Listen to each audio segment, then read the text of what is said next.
You'll be woozy. You feel dizzy, you feel lightheaded. Okay. Now, depending on what is causing your fluid buildup, either around the lung or in the lungs, you can have other symptoms too. Okay, like for instance, Gaba said fever. Now, if pneumonia or an infection what was causing you to have this fluid buildup, then yes, you could have fever because of that as well. If you develop what we call sepsis, we talked about sepsis, in one of our other lectures. Your blood pressure could be low if your body is so overwhelmed that your immune system is beginning now to attack its own too. Then you could, and leading to what we call sepsis, then your blood pressure also could be low. If you have congestive heart failure, especially some people with a weak heart, with maybe their heart function in the 20s, in the 30s, which is really, really severe, these patients also can have low blood pressure, even normally even.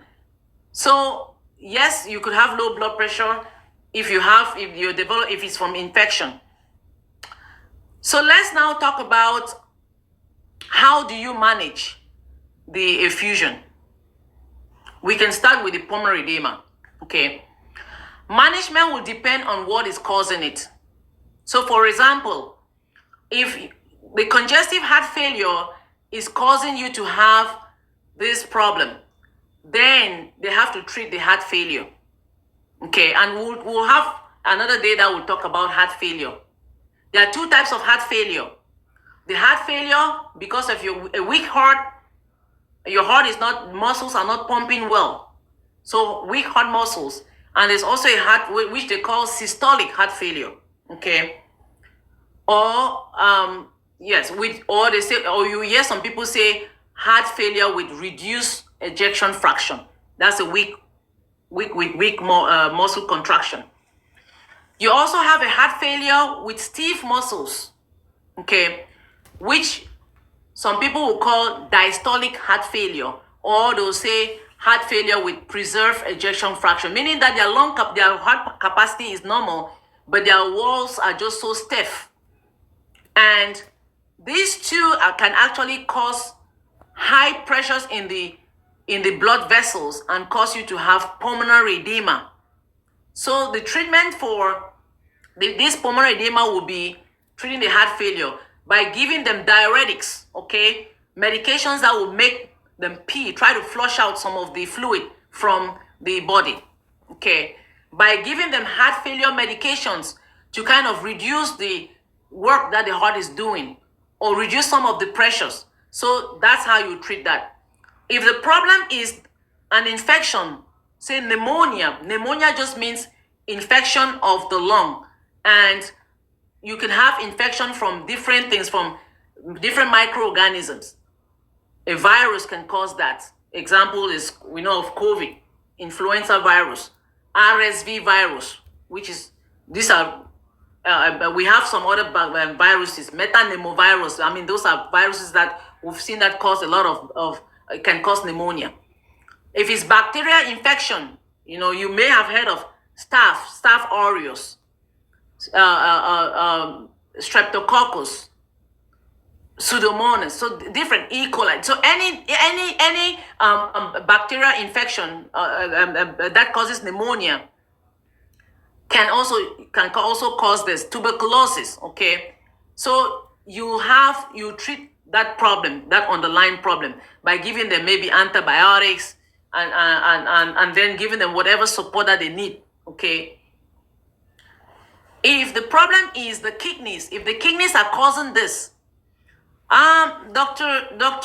Trudy, sarcoidosis. Oh, you don't want me to start about sarcoidosis? Doesn't. I'm not sure. When you say sarcoidosis, you mean like sarcoidosis causing pulmonary edema? It doesn't typically cause pulmonary edema. Typically, it doesn't cause pulmonary edema. It may cause something else. Yes, it will be for next discussion. If the problem is the kidneys, okay, then If the patient needs dialysis, maybe they were already stage 4, they were already end-stage renal disease, and they were just buying time. If the problem is the kidneys, then some of them need dialysis actually to solve this problem. And then if the problem is cancer, then it may be a touchy situation. Sometimes they may have to start them on chemotherapy, or if maybe they needed radiation therapy, especially if it's like small cell lung cancer. Depending on what it is, you address the underlying problem. If the problem is liver cirrhosis, meaning that they have a scarred liver that is not working, and their belly is big because they are actually building up fluid in the belly, in the abdomen, and then that fluid is seeping to the right side of the lungs, then you drain the fluid. And unfortunately, this is a little bit complicated and complex. If somebody asks me specific questions, I can answer, but I don't want to confuse you. But then you address the liver, the cirrhosis. Okay. Now, the pleural effusion that we talked about, the fluid in the pleural space, you also can drain it depending on the quantity. You can give diuretics as well, but diuretics, which are medications to make you urinate, they are better at getting fluid out of the lung tissue. They don't do a very good job with removing fluid around the lungs. It can help if it's a small amount of fluid, but a lot of times, if it's a large amount of fluid, you need to actually do what they call a thoracentesis. Thora just means the lungs. Synthesis meaning taking fluid out of the chest wall, which, different doctors can do that, but you need the thoracentesis to get fluid out of that. And then you treat the underlying problem. And if it's the pneumonia that is causing it, an infection that is causing fluid buildup around the lungs, and I think I'll take pneumonia also one day, and in one of my topics. Then, if that fluid is, chest tubes, but it depends on what you need for chest tubes. Has an indication, GABA. It does have an indication. If you have pneumonia, okay, there are different types. The fluid, the way the fluid looks, may give you some idea when you try to tap it. If you have a lot of fluid, you have to also drain it, okay? Because when you have pneumonia, the fluid, we call them parapneumonic effusion from pneumonia. And you can also, what is my thing? What's going on here? My life will end. We have detected inactivity. Please, can you engage? Otherwise, they'll end my life in 5 minutes. They're giving me a warning here. Drag the puzzle into the box. Okay. Drag the puzzle, yeah, that's what I wanted to tell you. They say unverified. Let me see. Let me drag the puzzle. Make sure you do it correctly. Why is it saying unverified? It keeps telling me that. Take your time and do it correctly. What the hell? Okay, it's verified now. Can you guys engage? I don't know why they're sending me that message. The puzzle, they always send the puzzle, and they do that. That puzzle is to make sure that you are. It's just a way of TikTok checking for like your engagement level, if you're still here, or if they should end the live stream for you. Okay. If you don't respond to that puzzle within a few seconds, TikTok will end this live stream. Okay. It's the first time. Okay. All right. So, if the problem is pneumonia, an infection, you have to determine whether, and that's a little bit complex. I don't want to confuse you. You drain the fluid. Let me just put it that way. And if people ask specific questions, I can answer. And Gaba said chest tube, and Gaba can maybe ask a question later on, and then I'll go deep into that because I don't want to confuse you guys.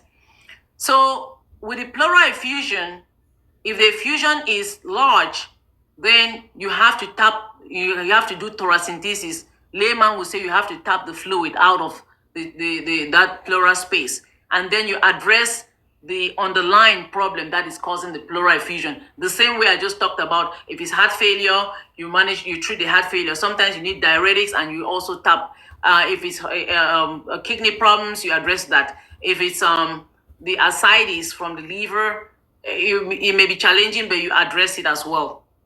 So I think I will stop there, and then I can talk more if I have to. There's a lot I can say, but I will probably be confusing people. So do I need to summarize? So we understand now what pleural effusion is, what pulmonary edema is, why you have pleural effusion, that difference in the pressures in the blood vessels, or damage from the walls of the blood vessels, or damage in the lining of the lungs, or damage to the drainage system from the lungs for pleural effusion. And for edema, same concept. Buildup of pressure in the blood vessels, loss of protein in the blood vessels, damage to the walls of the blood vessels, damage to the walls of the alveoli if you inhale toxins or toxic stuff into your windpipe, and all of those will lead to build up of fluid in the alveolar and in the lung tissue itself, and it will impede oxygenation. All right, if anybody has an input or a question, go ahead. Thank you for the likes. Please don't forget to grab a heart me.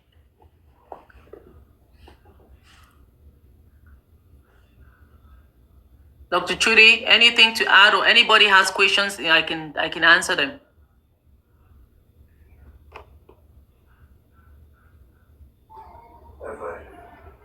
I dropped so that so many things can come up, but maybe he's not able to come up right now. Okay. Dr. BNS, before you do your questions, I just wanted to do a quick reset for you. Everyone, welcome into the room. Welcome into the live stream. We appreciate every single one of you for being here. Right now, we are at 34 people in this live stream. In the viewer's eye, we are happy that you are here. We appreciate you. I'm going to start from the bottom. Dr. Trudy, thank you for being here. So Ocean. TikTok News, thank you for engaging the room so much. I appreciate you. M. Garber, thank you. Pamela White is here. Eze King, Dr. BNS's other account is here. Frosty Bite, R2 Pro, Stella Jiju, It's So Many Things, Freedom Dominic, Freedom Music, great. Emilia, Hank, Ike, Pokwa, and Rudy, Bishop, Fozia, all of you that are here, for your taps, your share, your likes, your comments, your follow. We appreciate you. Please go ahead and connect with every single one person that is on this platform, that is on the stage, the panel. Please follow them. These are great people to have on your corner, to have as friends. Follow Dr. BNS, the host of this live stream. She goes live. She's going to be adjusting her schedule as she goes, but for now, daily at 7 p.m., she'll be here targeting each topic. Like today, our topic is fluid in and around the lung, and she's really dissected it and break it down. We heard about pleural effusion. We heard about pulmonary edema. We heard about all these things that will cause you to have medical emergencies for breathing challenges that would take you into the hospital. And you can start to manage some of these cases from home before you even go. You know what to do. Dial 911 if you're in the US. If you're in Africa, find a way wherever you are, where your emergency contact is, to go into the hospital. Because some of these cases that she mentioned, okay? So hit on that heart by her name up there and give her your heart me. Send a comment, send a share, whatever you do, go up back there and claim your points, guys. We do appreciate you all for coming in here. Check her gallery out and her daily goal. Dr. BNS daily goal. I don't know. I don't see it up there. Okay, she didn't get to set it up today. Let me pin. She pinned some daily goals for you guys to definitely connect with her, support her space so she can keep running this space. We have that heart me. Please, everybody, send her heart me. We have 20 heart me's as a goal for today. Send those heart me's. Send those heart me's. Send those heart me's. I've just sent mine so we can meet up the goal and support her space, guys. Hit up her gallery if you can. And also, very, very important, you see there's a flyer that is hanging on the stage. Please, guys. Dr. BNS, do you know how to create an event yet for people to register? So that's another thing that we're going to do. So you're going to create an event so people can actually register for your birthday, so that when that time comes, they'll be reminded of it. Guys, Dr. BNS is going to have a birthday co-host match on August 1st, 1 p.m. U.S. time, Eastern time, 12 p.m. Central time, 6 p.m. Cameroon, Nigerian, and UK time, and Canada time. So please turn on your reminders. I think that's going to be like the one of the very first official thing that she would do on TikTok. So she's been supporting a lot of people, going out, investing in a lot of people, contributing in a lot of spaces. So it would only be fair for us to come back and show her the same measure of love on that day. Let's turn our reminders on, please. Turn that and put that on your calendars as well. Dr. BNS, thank you for being such a great person and showing love and giving this information for free for the population. And thank you to everyone that's here. I'll give it back to you. Thank you so much. Thank you. Great job. How you can do it like this? Great job. I myself, I'm not that good. Great job. All right. So, Gaba has I'm seeing a few questions, maybe / comments. She said, congestive heart failure patients, how can they reduce their exacerbations? Well, take their medications. Okay, so for instance, depending on which of the congestive heart failures we're talking about. So for instance, people with diastolic heart failure, the ones with stiff muscles or the ones with normal ejection fraction or normal functioning of the heart, but with stiff muscles, a lot of times uncontrolled hypertension, uncontrolled blood pressure is what causes that. So their blood pressures need to be controlled. And you can control the blood pressure by doing multiple things. Lifestyle. If you're overweight or obese, you work on that. Your diet, low salt diet. Then if you have to take your medications, including the diuretics. Some people are on the medications that can make them urinate. Sometimes some patients will tell you that they have a water pill that they have, and they have to check their weights every day. And if it goes above a certain weight, they have to take X amount of pills, and or a water pill or two. So you have to take your medications. Likewise, if you have the weak heart, the systolic heart failure, because of your weak heart muscles, you take all the medications that you're supposed to take, that your doctor, your cardiologist, or your primary care doctor recommended that you take. So you and then the lifestyle changes too. So those are the things you need to do. And then you say patient who presents with CHF also presents with PE. Well, actually, PE itself also can cause pleural effusion. But I'm not sure when you say patient who presents with CHF also presents with, is that pulmonary embolism that you're saying PE? I just want to make sure. Is it a question that she's saying? Is it a comment?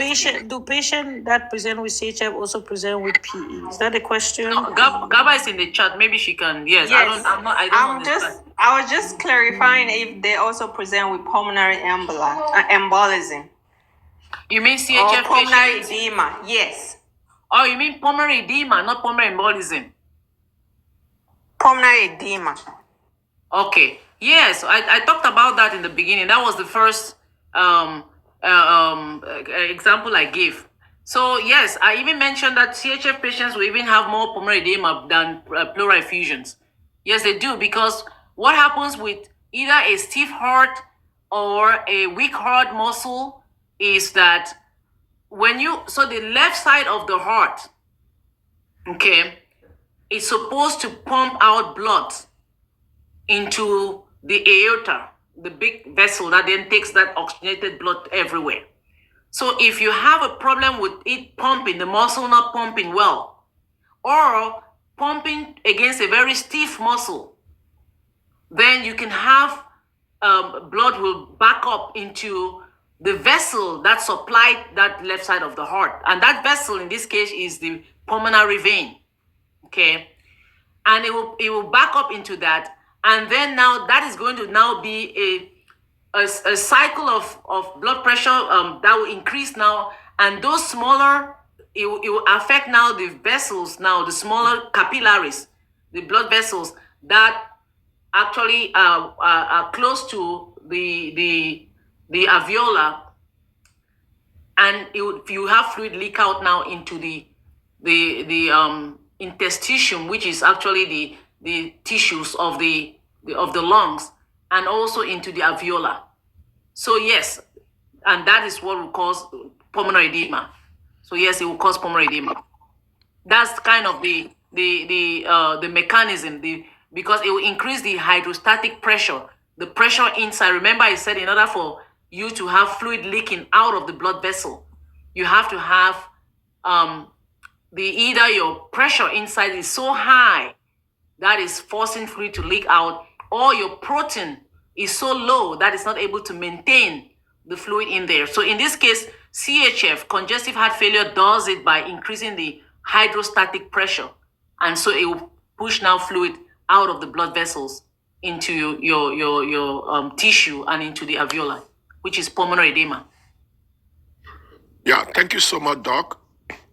Great presentation. I wanted to throw this poser to the audience.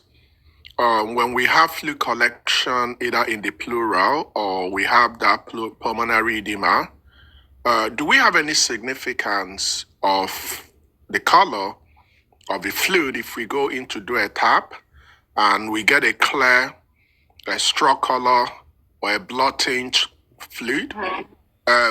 Just for a layman and for other people that are non-medical, should people start freaking out when they go for a tap and there is blood tinge collection from the pleural space, or straw color or clear color, together with other symptomatology?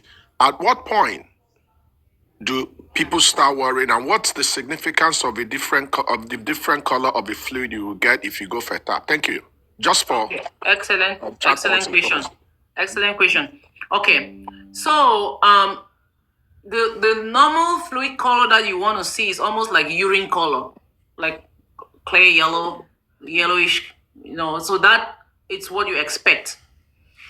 When you have a fluid that looks a little bit bloody tinged, it could be from several things, including the fact that, so when you do a tap, when we do a tap, because I do a tap, I do it. So when we do a tap, the rib cage, okay, so if these are your ribs, above the rib, and you have below the ribs, and in between. Below the ribs, you have nerves, arteries, and veins. So you have blood vessels and nerves that run below the rib. If you put a needle and the needle touches a blood vessel, there will be some bleeding into the fluid. So when you see a fluid that is tinged with blood or even outwardly bloody, especially sometimes some patients may be on blood thinners even though you hold it, but we've had emergency situation, especially in the ICU, where the patient is crashing, they can't breathe, and you have to relieve the fluid because they could go into cardiac arrest, even just depending on the scenario.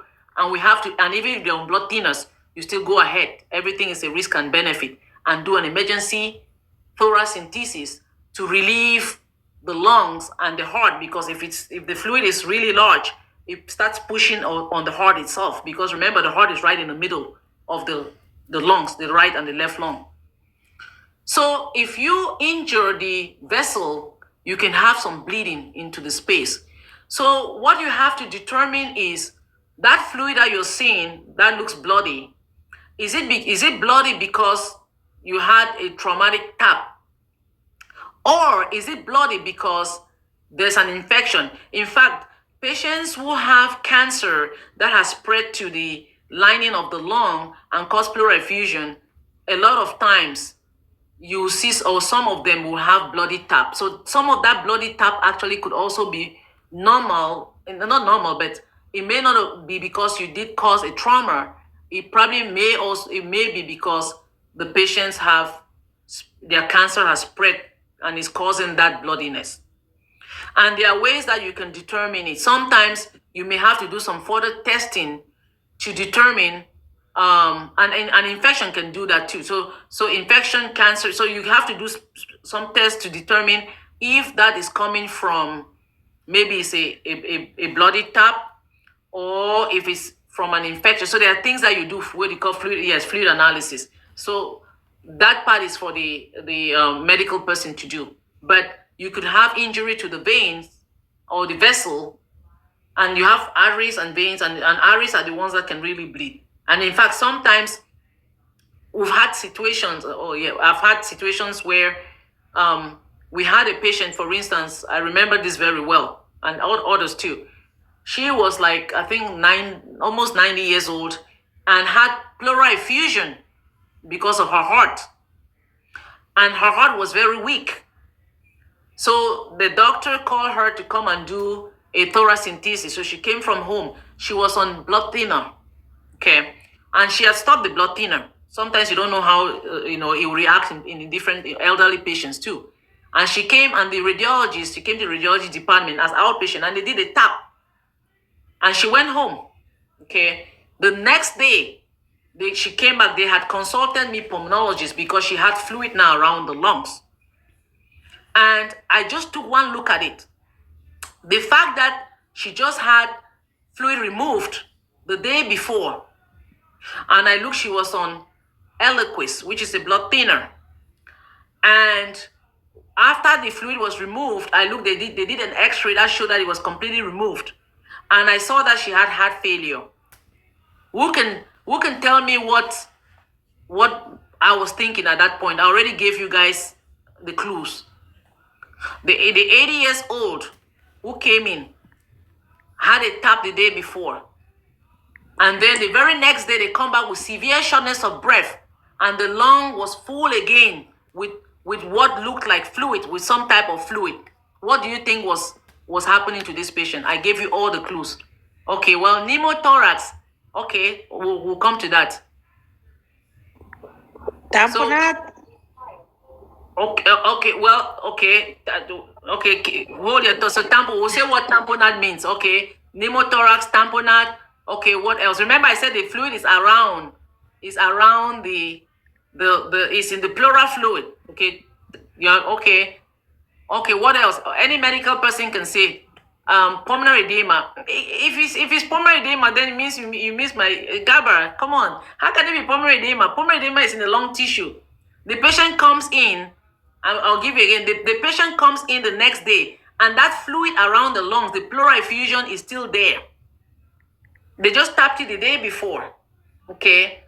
And then they did an x-ray, shows that it cleared up. And then they come back the next day with severe shortness of breath. And it shows that the fluid has reaccumulated. Okay, somebody said liver cirrhosis. They did not have liver failure.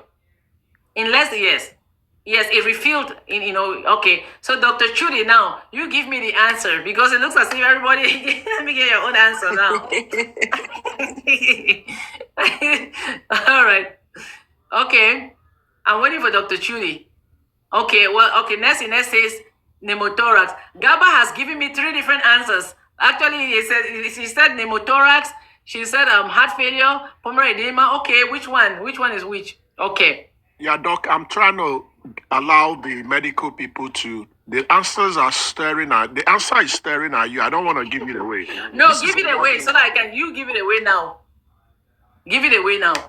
They already said everything. I need your own answer before I go. Before I keep. So it's possible it's a met. It's possible it's a secondary. Okay. All right. Okay. Let me give you the answer. Okay. And I will start by describing it again, and then maybe you give me the answer then. So everybody else, I mean, they gave things that are similar.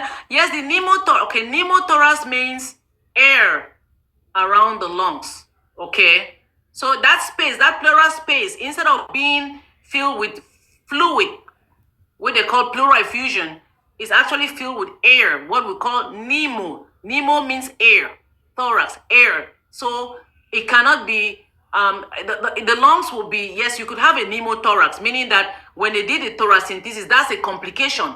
You could actually, you have to be careful when you're doing a thoracentesis. You're sticking a needle between the rib cage, and you're trying to get to the fluid without touching the the lining of the lung, because if you touch the lining of the lung, it's just like a balloon. It's going to poof, and the air that is supposed to be trapped in the lung will now go into that space. That's what they call pneumothorax. And yes, it could happen as a complication, but you will see it differently on the CAT scan. You will see on the chest X-ray. You will see the lung will look collapsed. It will look deflated. It will not have like a white, complete white, like a fusion. So what happened to this patient was that she bled. Remember, I told you she's on blood thinners. They did the thoracentesis, but nobody realized. Thinner part. Yes, well, I said it, she's on Eliquis, and even if she was not on Eliquis, you could bleed. So Yes, let from me the top, let me from first the of top, all, yes. yeah, let me describe now what tamponade means, and then before I explain what happened. So tamponade is actually fluid around the heart. So it's fluid around the heart, not the lungs. Yes. Yes, so it's fluid around the heart. Cardiac tamponade, yeah. Yes. So when I looked at this, and this was actually really missed because I was in the clinic, and then the primary team came to me. The attending came to me and said, "Oh, we have this patient, blah blah blah blah blah." And I just took a one look at it. I just look at a few things. I said, "Oh my goodness, this patient is in crisis." And then I now said, "You have to call the thoracic surgeon. This is an emergency." By the time they called the thoracic surgeon and they came in, the patient's oxygen levels, because the attending came to me, normally it was almost around the end of the day in the clinic. I was just going to come home. But she came to me and said, "Oh, this patient is not breathing very good. They're on a lot of oxygen." I said, "Well," and I looked at it, I said, "This is an emergency." I said, "Did you?" And then I looked, interestingly, the person that actually read the X-ray that had all this fluid buildup was the same radiologist that did the scan, that did the procedure the day before. But he didn't really call anybody or anything. So I had them call now the thoracic surgeon because the patient needed to have a chest tube placed in immediately, and she needed to be transferred to ICU. Now, I wasn't working in ICU. We were rotating, so I was not the one in ICU. I was the one on the pulmonary consult service. The moment they put in a chest tube into that lady's lungs, she lost about, like blood splatter, like splashed out, poof, about a liter of bright red blood that had built up in that space. So how did I realize that this was what was going on? Number one, she had just had a procedure done. She was on blood thinner. They cleaned out her lung, her effusion the day before. The X-ray looked, it was fine. Fluid will not develop so fast within 24 hours. If you have a scenario like that maybe you or your family member went for a thoracentesis, especially in the third world country, sometimes when everything is being done blindly, and supposedly they got relief from that. And we can talk about another complications of thoracentesis a different day. I mean, there's just so many things we can talk about. Yes, one of them could be a pneumothorax. You can puncture the lung, okay, the lining of the lung. But if the next day they cannot breathe and they go back in and they're saying, "Oh, the fluid came back." No, the fluid doesn't come back like that. Even in cancer patients, the patients who have a very rapid buildup of fluid are usually cancer patients. So we have some, and sometimes maybe liver cirrhosis patients. Sometimes we have cancer patients that when you drain their fluid, within few days, the fluid is rapidly building up again. And in those patients, we tend to put what we call a Pleurex catheter or a chest tube in. But that Pleurex catheter is a device that you actually is almost like a permanent chest tube that you put and leave it in, and they can drain, and it's for comfort. Okay, so you have to always, if something like that happens and rapidly, you have to suspect that there may be a bleed going on. And sometimes even, you may even see it. Their hemoglobin may be low by the time they come in. If they saw all of a sudden the blood work shows hemoglobin just dropped and they're having some issues. that has to be on the differential in your mind. Okay. So Dr. Chudi, any questions you did? Let me see. Gaba said, during my early days of nursing, I had an elderly 90-year-old that went to heaven like that. Yeah, it happens. And if you don't, if you don't recognize it really quick and intervene, that particular patient, remember, she was very elderly. She had a weak heart. If that patient did arrest, that was it for her. Because number one, you're dealing with a frail patient that has a weak heart, that has a lot of fluid around the heart. I mean, I've had a scenario like that, which is similar, but it's with cardiac tamponade, and yes. So that's a complication that can happen from a pleural, from tap in thoracentesis. Any other questions? Okay, so Doc, let's go to the various age groups. Do we have this particular double whammy commonly in a particular age group? And at which age group do we start worrying that it's actually a very big abnormality? Is it exempted from a particular age group, for example? I know it's mainly adult jurisdiction that you cover, but what happens when we have this presentation in pediatric age and also in adolescent age? Because certain things occur commonly in various demographics. So can you talk more about the occurrence of this in a pediatric age and adolescent age compared to adults? Thank you. Okay, well, I cannot talk about the pediatric age because I'm not a pediatrician. However, the concept will stay the same. So when you say that, talk about, you mean the pleural effusion and the pulmonary edema? Yeah, like when we see both of them outside the norm, there are like when we talk about all this, it's expected that they will mainly happen in many adults. So when we see such presentation in an adolescent, is there a concern that we should be more worried about? I'm just trying to generalize. It's not, first of all, it's not very common. And I say it's not very common. Why? Because a lot of these scenarios that I mentioned, for instance, congestive heart failure, if you see that in someone that is young, that maybe they had some congenital problem when they were born, maybe they had some. That's where I'm coming from. Yes. So yes, you could see that in that case, but the treatment will probably be the same, the same way, meaning that they will treat the underlying problem, which will be the heart failure. If you remember, I also mentioned that the kidneys can cause issues. Now, except that the patient has what they call polycystic kidney disease. Maybe they have really because that condition can cause young people to actually lose to end up on dialysis. So if your kidneys are really bad that you need dialysis, but you're not getting dialysis and you're actually building up fluid, then yes, in that case. So I think whether you're old or young, the reason maybe why you're seeing this as people get older is because, as we get older too, we kind of pile up different medical conditions. Okay, thank you. Either because of maybe our lifestyle, maybe some genetics into it, and our overall compliance with medications. So that's why you see, but I think it applies to you. Hardly see someone in their in their teens who maybe has liver cirrhosis, for instance, okay, or unless it's really rare, with fluid buildup in the belly.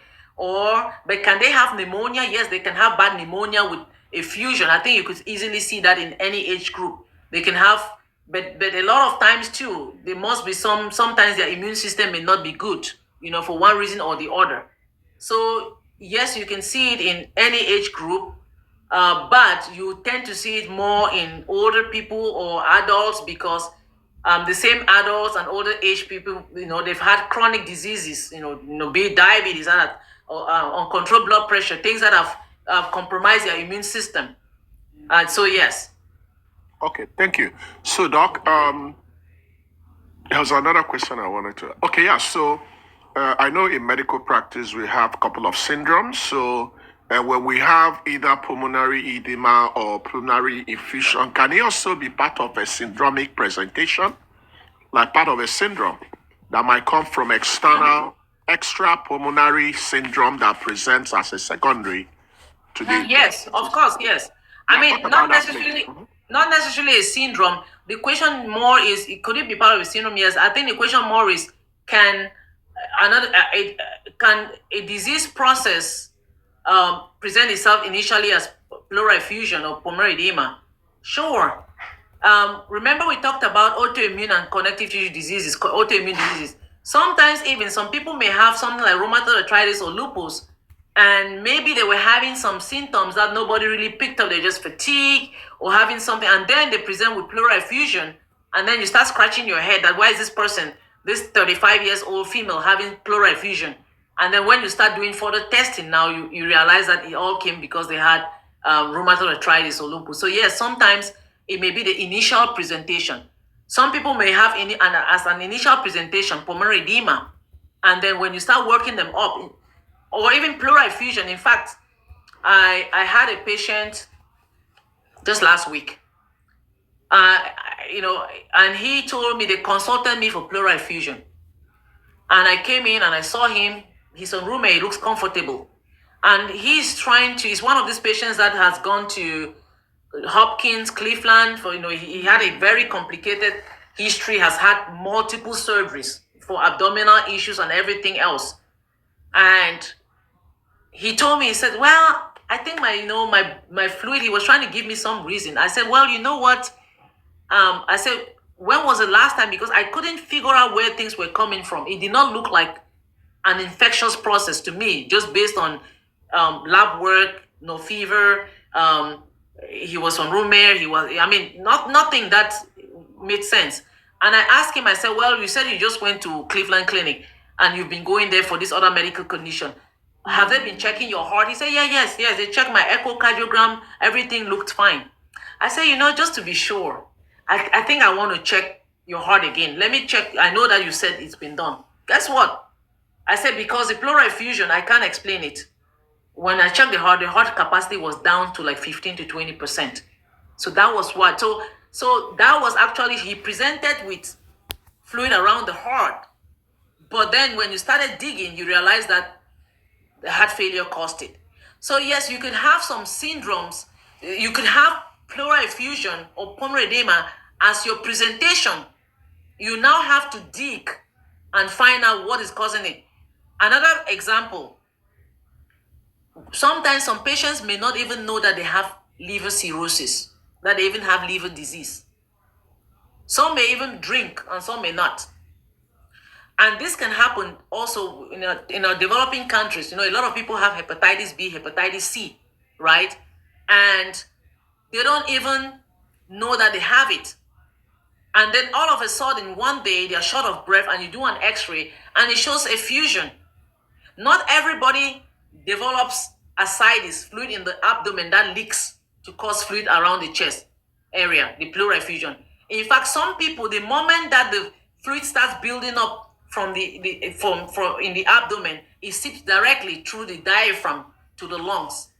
So we've also had situations where a patient has pleural effusion, and then when we start digging what caused it, we realize that actually they already have decompensated liver disease, meaning that they have the cirrhosis and it's out of control.